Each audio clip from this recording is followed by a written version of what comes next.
Se abren los micrófonos para iniciar la tradición republicana del sonar informativo.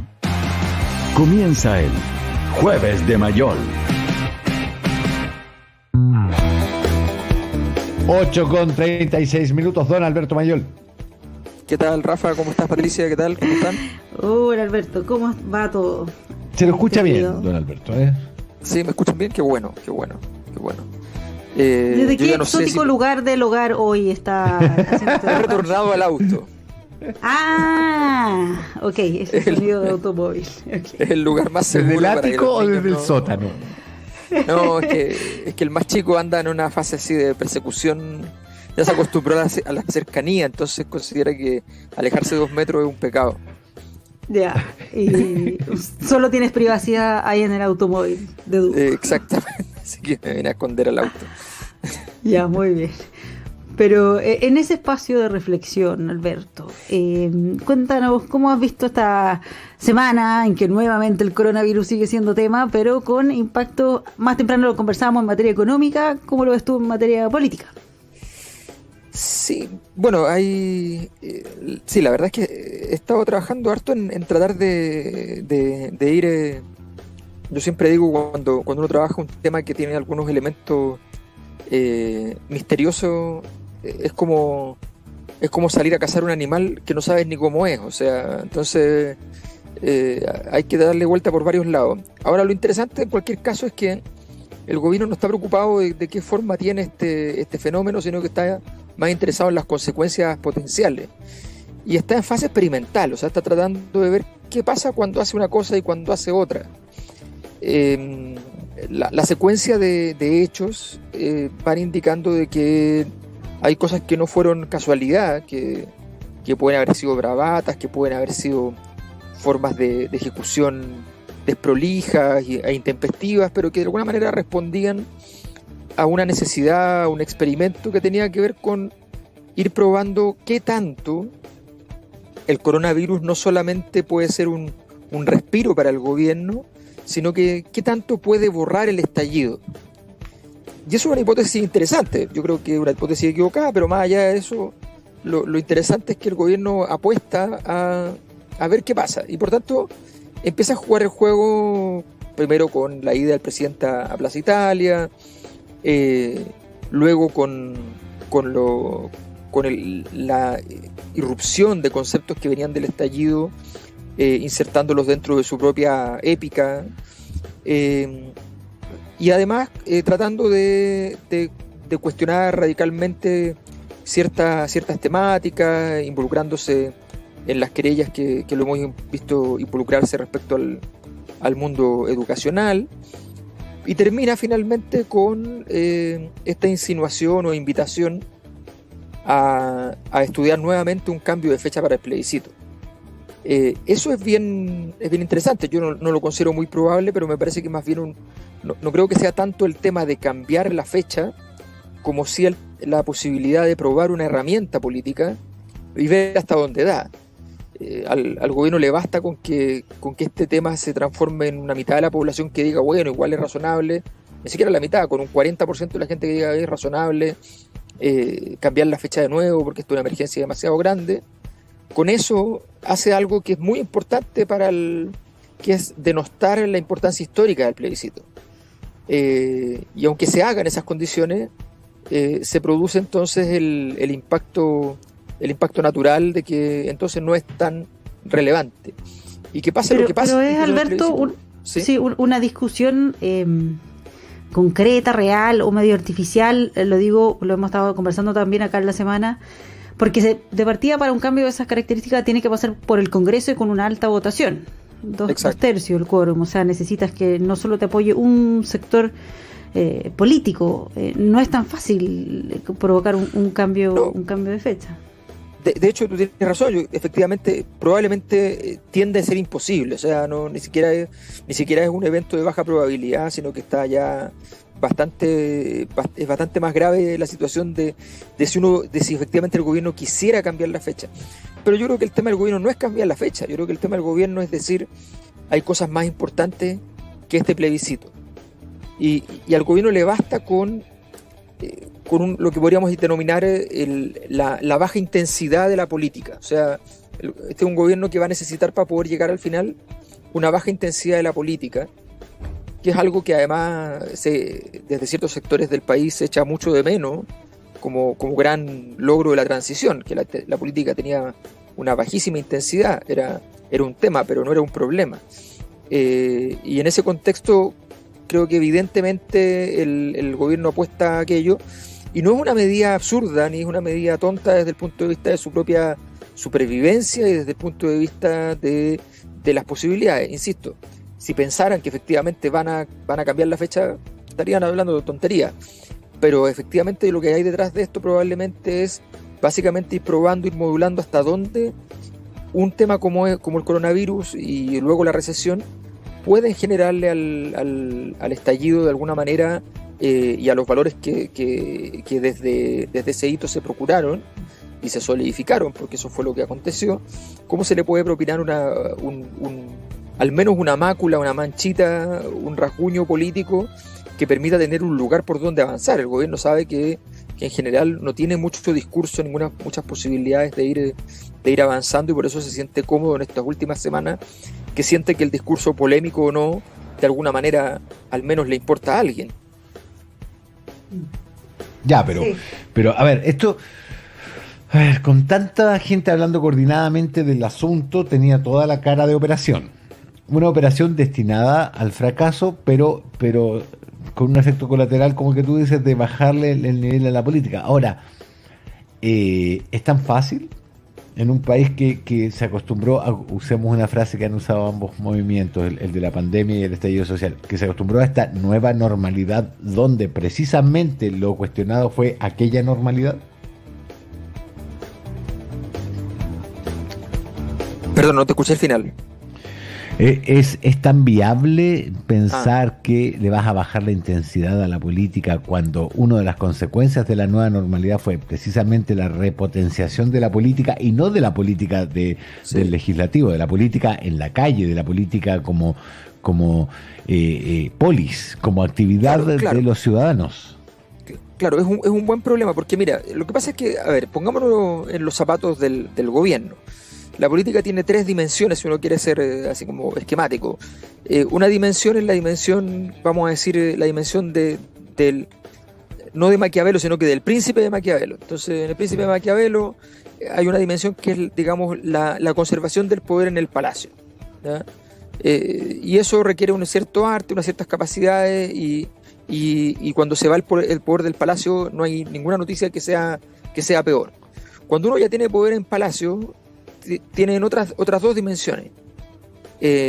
La capacidad de articulación de ese poder desde el palacio con la calle. No es completamente independiente el poder del palacio de la calle, pero tiene una cierta autonomía. Y claro, como decía Maquiavelo, muchas veces, si hay que elegir entre tener poder solamente y tener poder y no tener poder, pero estar bien con la calle, mejor tener poder solamente. Entonces está el tema de la relación con la calle, que él la tiene rota, la tiene destruida el gobierno. Y está por último lo que podríamos denominar la relación con las políticas públicas. O sea, el gobierno procura un conjunto de acciones que van a ser encaminadas a que lleguen al resto de la sociedad. Si uno observa el gobierno carece de una agenda de políticas públicas, porque la que tenía se le frustró literalmente el año pasado, y porque frente al coronavirus más bien ha estado tratando de preocuparse de retomar la primera dimensión, tener un poco de poder para el palacio, que el palacio valga algo. Y en ese contexto entonces incluso las bravatas polémicas e incluso las derrotas muchas veces de Mañalich son victorias, porque finalmente le dan una cierta capacidad de juego al gobierno, y por tanto toma alguna relevancia. Entonces uno tiene que asumir que para el gobierno los números de todo este proceso, sumando y restando, son positivos, porque el palacio ahora existe. No existe mucho, no es demasiado importante, pero existe. Y en ese contexto están trabajando. Probablemente el gobierno todavía cometa muchos errores en esa dimensión, pero de algo le ha servido lo que ha pasado. Ahora, efectivamente, con eso, cuando ya tienes eso, viene la segunda y la tercera etapa, o sea, tratar de tener una relación con la ciudadanía y tratar de establecer alguna clase de vinculación con las políticas públicas que permitan tener una agenda de trabajo. Eso yo creo que el gobierno todavía lo tiene bastante lejos, y bueno, y uno puede entenderlo, aunque evidentemente da la impresión de que si no avanza en ese camino también tendrá muchos problemas, porque ahora viene una demanda de políticas públicas de altísima complejidad, de altísima calidad, que tienen que ser las políticas públicas que permitan abordar la crisis social de la recesión. Claro, porque ahora el debate, la agenda está tomada por el tema del coronavirus, pero suponiendo que esto en algún momento va a pasar, se demore más o se demore menos, igual el tema político electoral se va a tomar el debate por el tema del plebiscito, pero también por la serie de elecciones que viene posterior a eso en un periodo cortito de tiempo, porque como se tuvo que reorganizar este calendario electoral, vas a tener el próximo año varias situaciones en las cuales vamos a tener que ir a votar. Claro, hay una cosa bien interesante cuando tú mencionas el tema de los plazos, los calendarios en el fondo. Claro. Bueno, todo gobierno, todo órgano de poder, eso está claro con los imperios que los inventaron, el calendario es la cosa más importante, hay una vida antes y después del calendario. Y el calendario del gobierno al principio era dar la señal de que el coronavirus estaba pasando. Y de pronto empieza a vivir con el coronavirus y pasan cosas interesantes. Se fijaron en este informe que salió desde Singapur, que establecía más o menos las fechas en que tendía a remitir el coronavirus en cada país del mundo. En Chile, y salía Chile ahí. Claro, el gobierno denostó el informe, dijo que no le importaba, qué sé yo. Si el gobierno hubiese estado con la misma agenda que hace 3 semanas, habría dicho, mira qué interesante, efectivamente ya estamos cerca de la salida, esto no nos va a demorar tantos meses y qué sé yo. Pero el gobierno vive en un dilema enorme, porque en el fondo hoy día no tiene muy claro, o quizás ya lo decidió lo contrario, pero de alguna manera el coronavirus, siendo un refugio, no es otra cosa, desde el punto de vista político, quizás no le interese que termine la problemática, la crisis del espectáculo del coronavirus, me refiero, no el coronavirus en sí mismo. Obviamente le conviene que bajen los muertos, pero otra cosa muy distinta es el clima de temor, preocupación, centralidad del coronavirus, en fin. Entonces, en la lógica del espectáculo, el gobierno da la impresión de que dice, bueno, que no termine el coronavirus, que no tengamos que pagar consecuencias graves en esa dimensión, pero ahí viene el problema, que es cómo logro armonizar, que no es posible en realidad, ese clima de temor y un clima de salud pública muy intensivo con los requerimientos de crecimiento económico y la posibilidad de evitar la crisis social. Y allí donde el gobierno entonces empieza a tener un problema de cómo modular este proceso. Yo creo que el problema entonces del gobierno es que no puede todavía tener claro cuál es el calendario que le sería óptimo. A veces los calendarios no se te cumplen, pero el óptimo siempre es bueno saberlo. Me conviene que este tema dure hasta tal momento y luego entonces pasar a la siguiente etapa que la tenemos preparada de tal manera. Yo creo que el gobierno hoy día no tiene claro cuál es la siguiente etapa y de alguna manera necesita ganar tiempo, simplemente avanzar día por día, semana por semana y ver cómo van las cosas, porque no hay ninguna sensación. El gobierno ha puesto toda esta cosa de las etapas, estamos en fase 5, se inventó una fase, digamos que es un truco antiguo, digamos, ¿no? Pero porque al principio las fases tenían que ver con la propagación de la fase epidemiológica, ahora las fases ya significan cualquier otra cosa en el fondo, no.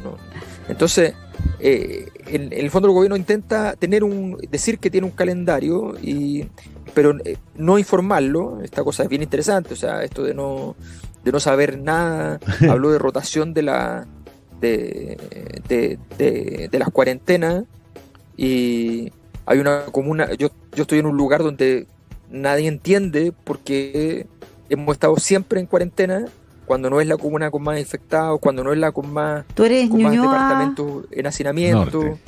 Ñuñoa, o sea, sector acuarentenado.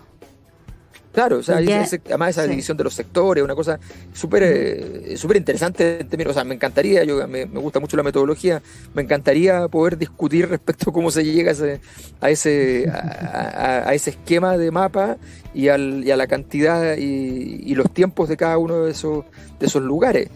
Pero evidentemente el gobierno entonces tiene la posibilidad de jugar con toda clase de misterio. Al final nadie le va a preguntar demasiado por qué sí o por qué no. Sí. Claro, pero eso implica que el gobierno pretendería, al menos por esta etapa, mantener una suerte de incertidumbre constante, porque la opción de dar por finalizada esta etapa de máxima gravedad, digámoslo, lo enfrenta a un escenario que quiere dejar atrás. Claro, porque, a ver, lo que pasa, eso es súper interesante, el concepto de incertidumbre, porque ¿de dónde deviene la crisis anterior a esta? La crisis anterior a esta estaba basada en la incertidumbre subjetiva frente a tu entorno material. O sea, así se reflejaba finalmente. Todos vivíamos en un país que desde muchos puntos de vista estaba mejor que nunca antes en su historia, y que al mismo tiempo nos sometía a un imperio y a una lógica de desenvolvimiento que nos parecía abrumadora, ya inaguantable y con riesgos subjetivos y objetivos hacia adelante o en el presente para muchas personas muy evidente. Cuando esa sensación de incertidumbre respecto a tu destino, a tu futuro, ¿ya? A lo que pueda pasar con tu familia, esa sensación en algún momento se volvió agobiante. Cuando llega esto, y una cosa muy importante, y esa incertidumbre en algún momento se politiza, lo que significa que tiene un culpable. Yeah. Y ese culpable entonces empieza a emerger desde hace algunos años y termina por consolidarse entonces el 2019 en un ciclo que es bien sorprendente, de carácter mundial, donde las mismas situaciones, las mismas problemáticas se van desarrollando en muchos países del mundo que tuvieron crisis al mismo tiempo. Y Chile participa en los dos momentos de crisis de los últimos 10 años, de crisis sociales en todo el mundo, que son 2011, o el ciclo 2010-2013, y el ciclo 2018-2019. Entonces tenemos esos dos momentos. Pues bien, pero la diferencia ahora de la situación es que el gobierno puede inocular una incertidumbre de la que no aparece como culpable. Y mientras no aparezca como culpable, entonces reemplaza las formas de incertidumbre anteriores. Solo nos cabe una incertidumbre en la subjetividad, una gran inquietud, claro, al miedo por algo que además es externo, del cual no es culpable, y que efectivamente es uno de los grandes compañeros de ruta de la historia de la humanidad en muchos momentos para mal, que son los virus, y que nunca han sido derrotados. Los virus, nosotros lo hemos logrado tener vacunas, cosas así, lo que significa básicamente aceptar la negociación con el virus y metérselo adentro. O sea, pero los virus no han sido derrotados nunca, y entonces el gobierno se enfrenta, al fin tiene su enemigo poderoso, implacable, real. Notable. El gobierno al fin tiene un enemigo poderoso, implacable e invisible. Es invisible, claro, y que no se le tenga que echar la culpa a ninguna persona en el mundo. Claro, y que te justifica la eterna batalla. Alberto Bayol, muchísimas gracias, compadre. Muchísimas gracias. Gracias, Alberto. Gracias, Pati. Nos vemos. Que estés muy bien, adiós.